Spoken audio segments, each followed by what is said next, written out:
20 minute 20 खबर में आपका स्वागत है। मैं हूं आपके साथ आरजू साई। हम अगले 20 मिनट में आपको देश दुनिया की 20 ऐसी खबरें बताने वाले हैं जो इस वक्त न केवल सुर्खियों में है बल्कि दिलचस्प और अहम भी हैं। तो शुरू करते हैं 20 मिनट में 20 खबरों का सिलसिला। सबसे पहले देखेंगे राजस्थान की कौन कौन सी खबर इस वक्त अहम है। राजधानी जयपुर का झालाना लेपर्ड रिजर्व अलग अंदाज में देश और दुनिया के सैलानियों को लुभा रहा है।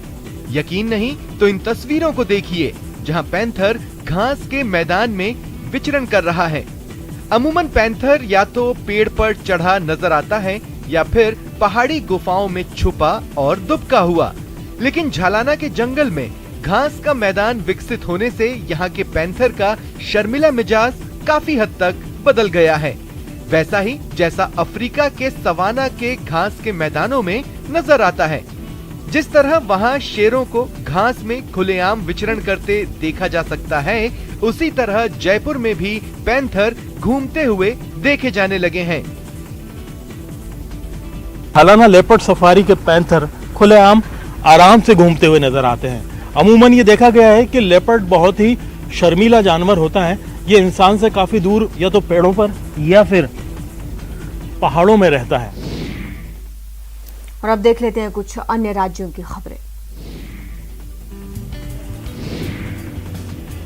कोरोना के खतरे को देखते हुए आईआईटी कानपुर इस पर रिसर्च कर रहा है। कानपुर आईआईटी के प्रोफेसर मणिंद्र अग्रवाल ने एक नया आकलन पेश किया है। इस आकलन पर जाएं तो पता चलता है कि अक्टूबर के अंत में या फिर नवंबर की शुरुआत में महामारी की तीसरी लहर दस्तक दे सकती है।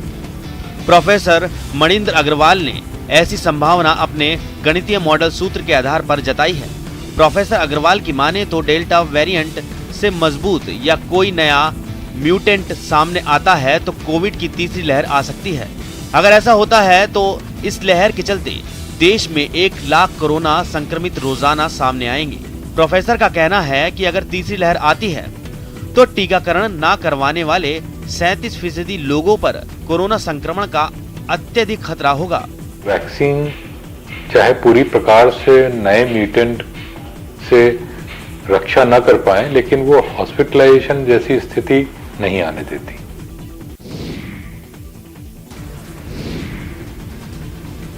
मौत के मुंह से जिंदगी वापस लाने की मुहिम की ये तस्वीर उत्तर प्रदेश के बरेली से आई है। फतेहगंज पश्चिमी थाना क्षेत्र में पड़ोस के मकान में काम कर रहे मजदूर पर एक 2 मंजिला इमारत भरभरा कर गिर गई, जिससे आधा दर्जन मजदूर दब गए, जिनमें से 2 की मौत हो गई, जबकि रेस्क्यू ऑपरेशन चलाकर बाकी लोगों को बचा लिया गया। घटना की जानकारी मिलते ही पुलिस प्रशासन के तमाम आलाधिकारी मौके पर पहुंच गए। अफसरों के पहुंचते ही एसडीआरएफ की टीम भी मौके पर आकर रेस्क्यू ऑपरेशन में जुट गई और मौत के जबड़े में फंसे मजदूरों को बाहर निकाल दिया। दरअसल फतेहगंज के किराना व्यापारी कृष्ण अवतार के बराबर में दूसरे कारोबारी दीपक गोयल की जमीन पर बेसमेंट बनाया जा रहा था। दीपक की खाली पड़ी जमीन में केवल नींव भरने का ही काम हो पाया था। बारिश की वजह से 2 दिन से निर्माण कार्य रुका हुआ था। जब बिल्डिंग बनाने का काम शुरू हुआ तो 2 मंजिला इमारत भरभरा कर गिर गई। 2 व्यक्तियों की अस्पताल पहुंचते समय रास्ते में मृत्यु हो गई है। तीसरे व्यक्ति की हालत ठीक है। बाकी जो इंजर्ड हैं उनको प्राथमिक उपचार दिलवाया गया है।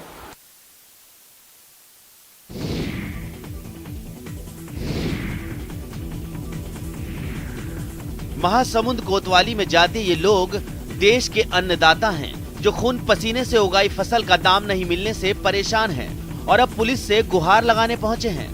दरअसल रैलीज इंडिया लिमिटेड नाम की कंपनी ने हाइब्रिड धान का बीज छत्तीसगढ़ के किसानों को अपने एजेंटों के माध्यम से वितरित कराया, लेकिन फसल का उत्पादन लेने के बाद अब पैसों के लिए किसानों को महीनों से घुमा रही है। अन्नदाता अपनी ही मेहनत की कमाई को पाने के लिए परेशान हैं। किसान और एजेंट अब थक हार कर पुलिस की शरण में इंसाफ की गुहार लगा रहे हैं। नारी धान उत्पादन के लिए कृषकों को दिए थे और उसमें कुछ इनके साथ एग्रीमेंट भी किए थे और एग्रीमेंट के मुताबिक पैसा नहीं दिए हैं अब तक। गौरतलब है कि किसान ज्यादा पढ़े लिखे नहीं होते, जिसका फायदा ये कंपनियां उठाती हैं और अच्छी आमदनी का सपना दिखाकर उनके साथ छल करती हैं। बहरहाल देखना अब ये होगा कि पुलिस की जांच में क्या तथ्य निकलकर सामने आते हैं और पुलिस किसानों की समस्या को दूर करने के लिए क्या करती है।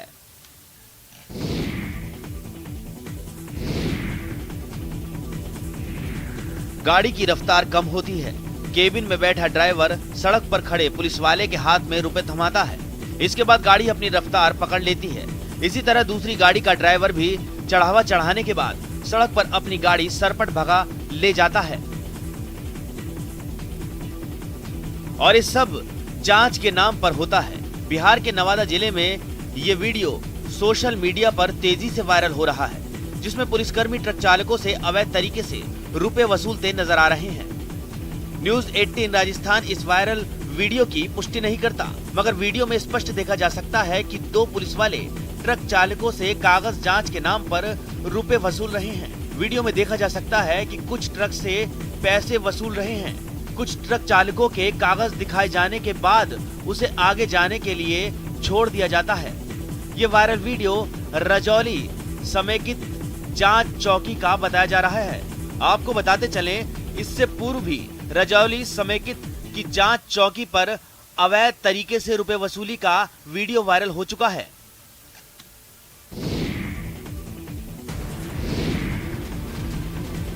शाम का समय, सड़क पर गाड़ियों की आवाजाही, अपनी मंजिल की ओर जाने की हड़बड़ी में राहगीर। इसी बीच एक शख्स दबे पांव आता है, गर्दन घुमाकर माहौल भांपता है और फिर बड़े आराम से बाइक लेकर चलता बनता है। तस्वीरें झारखंड के गिरिडीह से आई हैं। यहाँ इन दिनों बाइक चोरों की चांदी है। चोर बड़े ही आसानी से जब चाहे जहाँ चाहे वहाँ से बाइक गायब कर देते हैं। ताजा मामला नगर थाना क्षेत्र के न्यू बरगंडा का है, जहाँ एक चोर शाम करीब 6:30 बजे दबे पांव रविकांत के घर के बाहर पहुंचा, इधर उधर देखा और फिर उनकी पैशन प्रो बाइक लेकर चलता बना। न्यू बरगंडा घर है जहाँ, वहाँ पर लगभग शाम में 6:30 बजे वहाँ गए थे। कुछ काम था हमको, अपना भाई पास वहाँ बाइक लगाए घर के बाहर। उसके बाद 10 मिनट के अंदर हम वहाँ जैसे बाहर निकले, देखे बाइक नहीं है।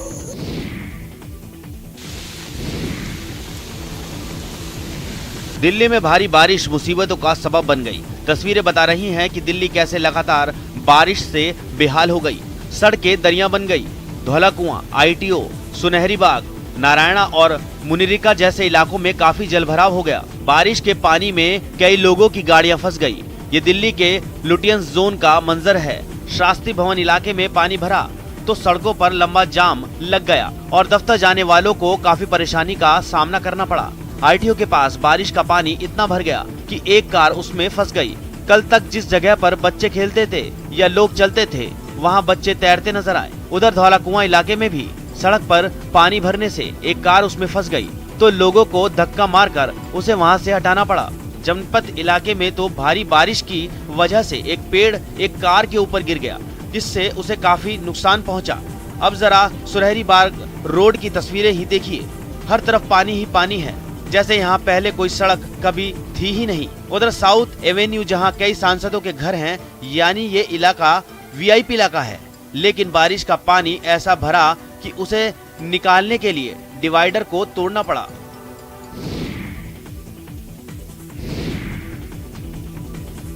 मुंबई के नगर निगम BMC ने शहर में डेंगू और मलेरिया के मरीज बढ़ने के बाद कुछ इलाकों में ड्रोन से दवा का छिड़काव कराने का इंतजाम किया है।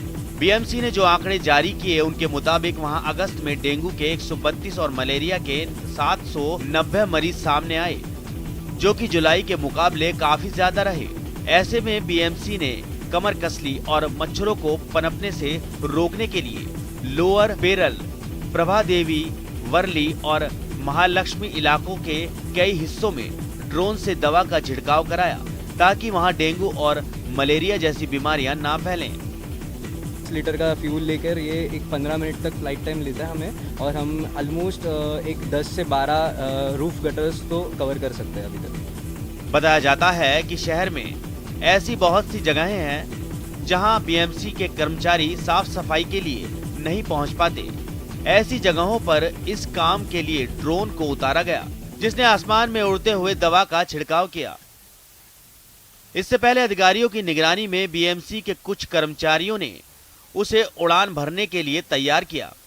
दफ्तर की छत पर ले जाने से लेकर उसमें फ्यूल भरकर उसकी टेस्टिंग करने तक ये सब कुछ उसे अपने मिशन पर लगाने से पहले किया गया।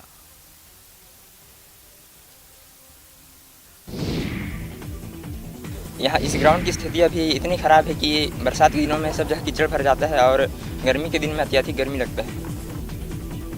खिलाड़ी की जुबानी जिस स्टेडियम की बदहाली की कहानी आपने सुनी, वो छत्तीसगढ़ के जशपुर का इकलौता खेल स्टेडियम है। नाम है रणजीता स्टेडियम। यहाँ कई तरह की खेल प्रतियोगिताएं होती हैं। जी हाँ, अक्सर इस स्टेडियम में क्रिकेट, फुटबॉल समेत कई खेलों की राष्ट्रीय और प्रदेश स्तर की प्रतियोगिताएं होती हैं। खेलों के साथ स्टेडियम में राजनीतिक और सांस्कृतिक आयोजन भी होते हैं, जबकि स्टेडियम में समस्याओं का अंबार लगा हुआ है। मैदान पर घास नहीं है, जिसकी वजह से खेल के दौरान खिलाड़ी अक्सर चोटिल होते रहते हैं। इसके साथ ही इस मैदान में पेयजल की भी समस्या है। खिलाड़ियों की मांग है कि मैदान पर घास लगाई जाए ताकि उन्हें खेलने में कोई परेशानी न हो।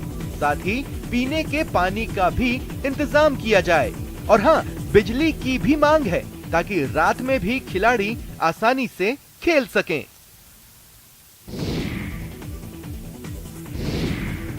मध्य प्रदेश के सीधी से एक चौंकाने वाला वीडियो सामने आया। वहां के देवरी बांध के पास अचानक एक तालाब के पानी में एक बवंडर पैदा हुआ और फिर बांध का पानी तेजी से आसमान की ओर उठने लगा, जिसे देखने के लिए भीड़ जमा हो गई और लोग इस बवंडर को देखकर हैरान रह गए। वो फटाफट अपना फोन निकालकर इस बवंडर का वीडियो बनाने लगे, क्योंकि उन्होंने इससे पहले इस तरह की तस्वीर कभी नहीं देखी थी। जिस किसी ने भी देवरी बांध के पास इस मंजर को देखा, उसकी आंखें खुली की खुली रह गईं।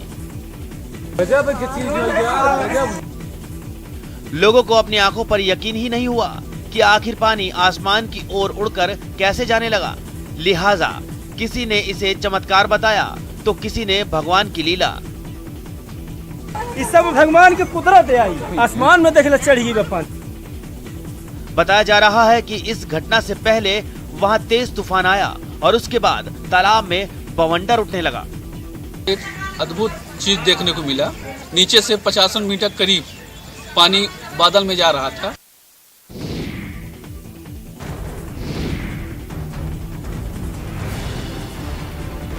जबलपुर में नहर का वाटर लेवल और सप्लाई देखने के लिए पहुंचे 2 अधिकारी बरगी नहर में बह गए। काल के गाल में जा रहे दोनों अधिकारियों के लिए ग्रामीण देवदूत बनकर आ गए। नहर की तेज धार में बह रहे सुपरवाइजर और एसई को ग्रामीणों ने अपनी जान पर खेलकर बचा लिया। घटना का वीडियो वायरल हो रहा है, जिसमें साफ नजर आ रहा है कि नहर के तेज बहाव में बहते कर्मचारियों को ग्रामीण कैसे बचा रहे हैं। दरअसल रानी अवंतीबाई सागर परियोजना में बरगी से निकलने वाली दाई तट नहर में इन दिनों खेती के लिए पानी छोड़ा जा रहा है, जिसे देखने के लिए सब इंजीनियर एसके वर्मा सुपरवाइजर के साथ पहुंचे। खेतों में पानी की स्थिति, नहर का बहाव और जल स्तर देखते हुए दोनों नहर के किनारे किनारे बढ़ते हुए मदना गाँव के करीब पहुँचे। तभी अचानक बाइक सीधे नहर की ढलान में उतर गयी और देखते ही देखते दोनों नहर में समा गए। बहाव तेज होने के कारण दोनों तेजी से आगे बहने लगे। इस दौरान कुछ लोगों की नजर उन दोनों पर पड़ी। ग्रामीणों ने गमछे की डोर बनाकर उसे पानी में डाला, लेकिन सफल नहीं हो सके। कुछ ग्रामीणों ने किनारे किनारे तेजी से दौड़ लगाई और ठीक आगे पहुंचकर गमछा फेंका और किसी तरह से इंजीनियर और सुपरवाइजर को सुरक्षित बाहर निकाला।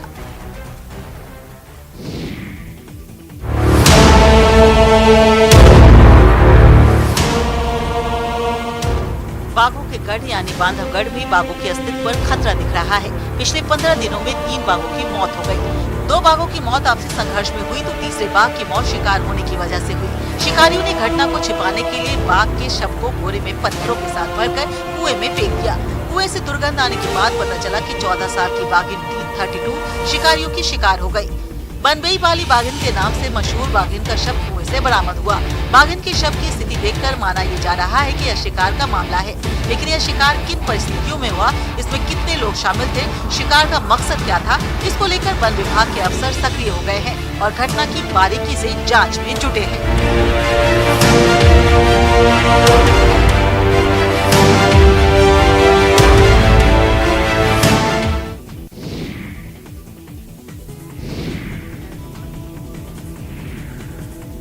चेहरे पर उभर रही झुर्रियां, झकाझक सफेद दाढ़ी और फटा पुराना कुली का लाल चोला। लेकिन जब मुंह से धड़ाधड़ इंग्लिश फूटने लगती है तो सुनने वाला एक बार की चौंक जाता है।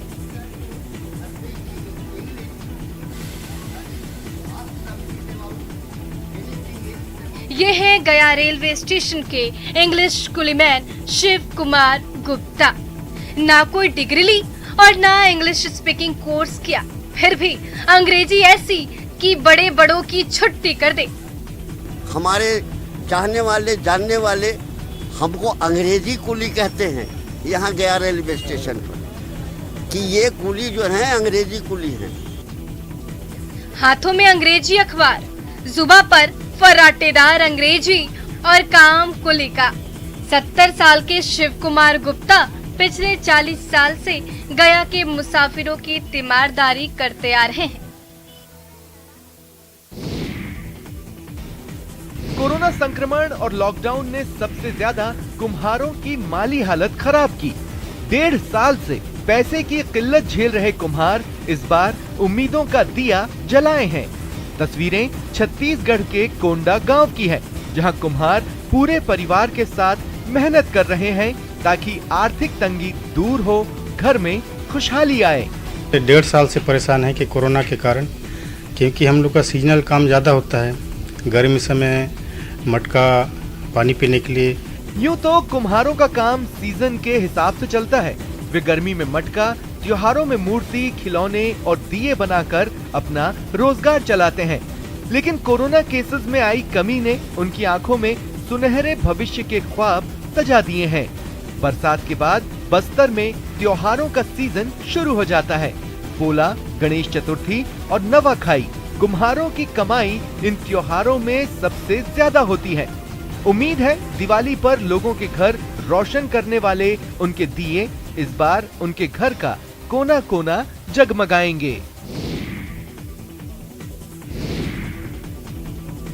युवा आईपीएस नई उम्र के लड़के लड़कियों को आईपीएस बनने की टिप्स दे रहे हैं। तस्वीरें मध्य प्रदेश के जबलपुर की है। दरअसल कोविड के चलते कोचिंग संस्थान बंद रहे और सिविल सेवा की तैयारी करने वाले युवाओं को घर पर रहकर ही पढ़ाई करनी पड़ी। बहुत से ऐसे भी लोग हैं जो सही मार्गदर्शन और गाइडेंस न मिलने से तैयारी करने में गलतियां कर जाते हैं। ऐसे युवाओं को विषय चयन से लेकर तैयारी की बारीकियां बता रहे हैं आईपीएस श्रुति कीर्ति सोमवंशी। ये क्लास संडे टू संडे लगती है, जिसमें जबलपुर के अलावा आसपास के जिलों के परीक्षार्थी भी शामिल हो रहे हैं, कामयाबी के गुर सीख रहे हैं। कार्यक्रम में हम शामिल हुए, हमको काफ़ी फायदा हुआ, हमको काफ़ी अपने सवालों के जवाब भी मिले और इसके लिए हम सर को बहुत थैंक्स भी बोलना चाहेंगे। यह क्लास सिहोरा तहसील के रेस्ट हाउस परिसर में लगती है। 2018 बैच के आईपीएस श्रुति कीर्ति सोमवंशी दूसरे प्रयास में यूपीएससी क्वालिफाई कर आईपीएस बने थे। सोमवंशी वर्तमान में एसडीओपी सिहोरा का दायित्व संभाल रहे हैं। तमाम व्यस्तताओं के बीच उन्होंने सकारात्मक पहल शुरू की है।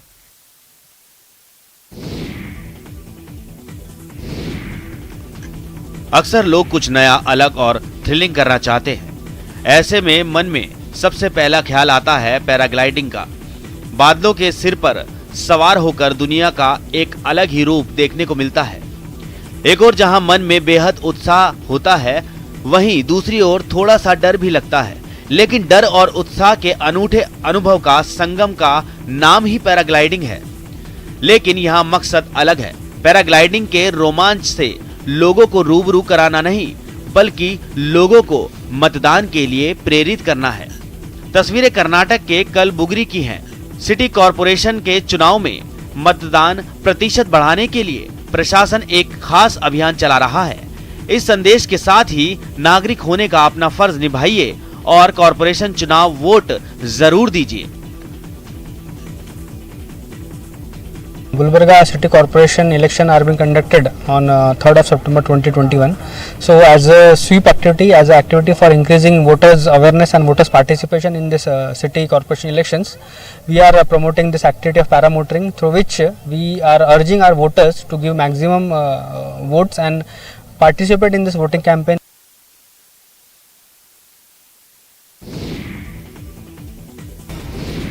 ये बंदर उन सबसे जुदा है जो अब तक आपने देखे हैं। ये शेर के मुंह वाला बंदर है, एक पुरानी दुनिया का बंदर जो दक्षिण भारत के पश्चिमी घाटों में पाया जाता है। शेर के मुंह जैसा बंदर यानी मकाक की गर्दन पर शेर की तरह बड़े बड़े बाल होते हैं और एक पूंछ होती है जिससे ये शेर जैसा दिखता है। लेकिन ये लुप्त प्राय बंदर अब अपने वजूद की लड़ाई लड़ रहा है। इसके वन आवास को कृषि भूमि में तब्दील किया जा रहा है, जिसकी वजह से ये अब विलुप्त प्राय प्राणी की कैटेगरी में आ गया है। वन विभाग की लापरवाही ने इसके सामने खाने पीने की समस्या खड़ी कर दी है।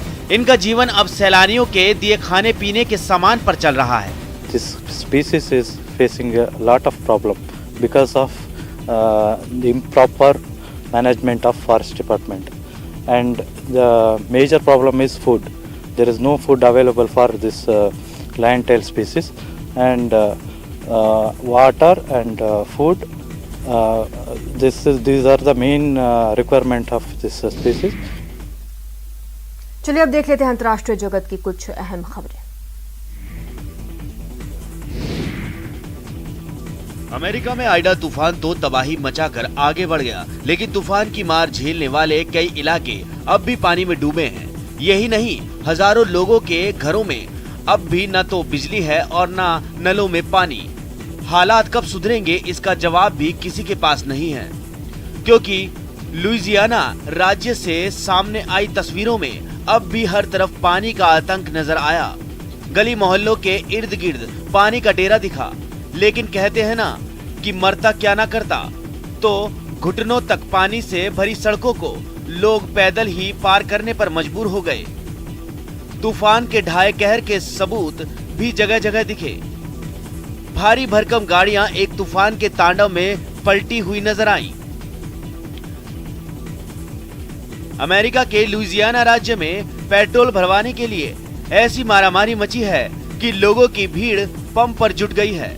नंबर आने पर लोग डिब्बे भर भर कर पेट्रोल ले जा रहे हैं। और सबसे डरावनी बात तो ये है कि तूफान की मार खाने वाले लोग दाने दाने को मोहताज हो गए हैं। हाल ये है कि वो प्रशासन के लगाए कैंपों में बटने वाला खाना खा रहे हैं।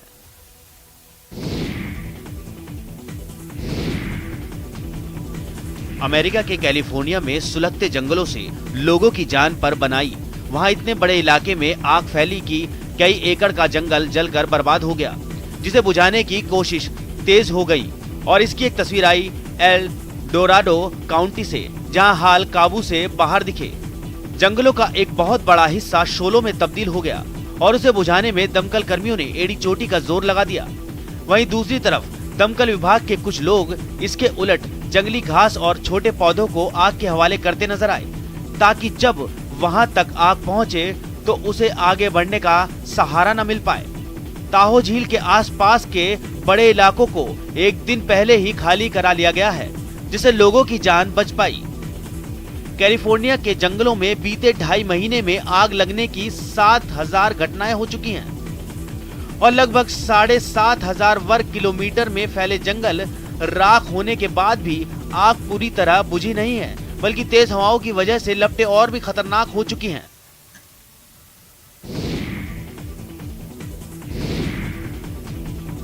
दक्षिण अमेरिकी देश अर्जेंटीना से डरा देने वाली तस्वीरें सामने आई हैं, जहां जंगलों में लगी आग से इतना धुआं उठा कि लोगों का सांस लेना मुश्किल हो गया।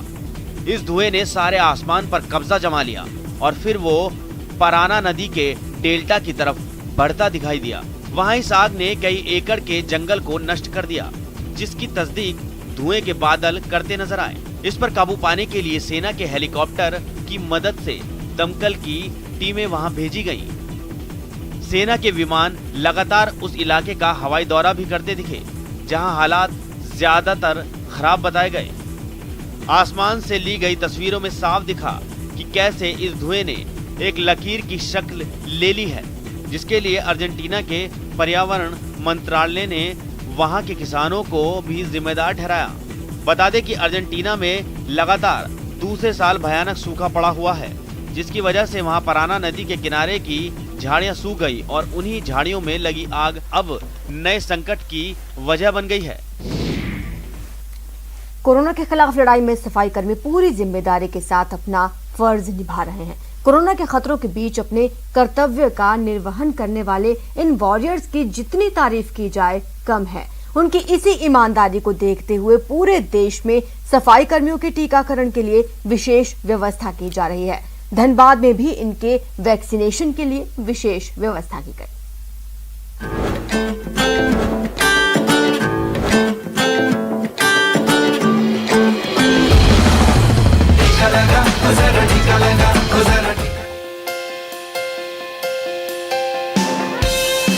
कोरोना महामारी की तीसरी लहर के मंडराते खतरों के बीच डॉक्टर्स और मेडिकल स्टाफ पूरी जिम्मेदारी के साथ लोगों को संक्रमण से बचाने में डटे हुए हैं।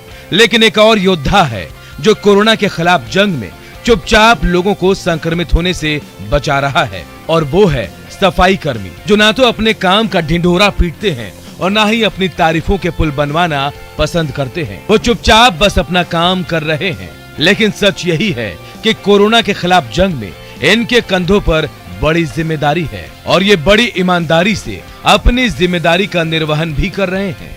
और इन्हीं वॉरियर्स के लिए Dhanbad Ambedkar school of martial arts ने धनबाद में विशेष टीकाकरण कैंप का आयोजन किया, जहां सफाई कर्मियों का टीकाकरण करके उनके काम को प्रोत्साहित किया गया। देश और जिला का जो सफाई करने का काम करता है, ऐसे समाज के लोगों को तो ऊपर किसी के ध्यान नहीं जाता है। हम वो समाज के लोगों के लिए टीकाकरण का अभियान का कार्यक्रम रखे हैं। Dhanbad Ambedkar school of martial arts की तरफ से आयोजित किए गए इस विशेष टीकाकरण अभियान में प्रेमनगर और जगजीवन नगर के रहने वाले सैकड़ों सफाई कर्मियों को कोरोना का टीका लगाया गया। इस दौरान कार्यक्रम में मुख्य रूप से शामिल जमशेद पूर्वी के विधायक और पूर्व मंत्री सरयू राय ने लोगों को संदेश देते हुए कहा कि कोरोना महामारी से बचने का एकमात्र प्रभावी तरीका वैक्सीन ही है, जिसे समय से लेने में ही समझदारी है। इस तरह का जो प्रयास है, इसको प्रोत्साहन देने से और भी लोगों में ऐसा जज्बा होता है कि हम भी लोगों को पहुंचाएं केंद्र तक और टीका लगवाएं, क्योंकि कोरोना से बचाव का भी एकमात्र तरीका ये कि हम सभी टीका लगाएं। जिस कूड़े को लोग छूने में भी नाक भौं सिकोड़ते हैं, उस गंदगी को साफ करने की जिम्मेदारी उठाने वाले सफाई कर्मियों का बेशक समाज कर्जदार है, और निश्चित तौर पर उनके लिए ऐसे आयोजन करना समाज की एक अहम जिम्मेदारी है। Bureau report, news 18 network. फिलहाल इतना ही। आप देखते रहिए न्यूज़ 18 राजस्थान।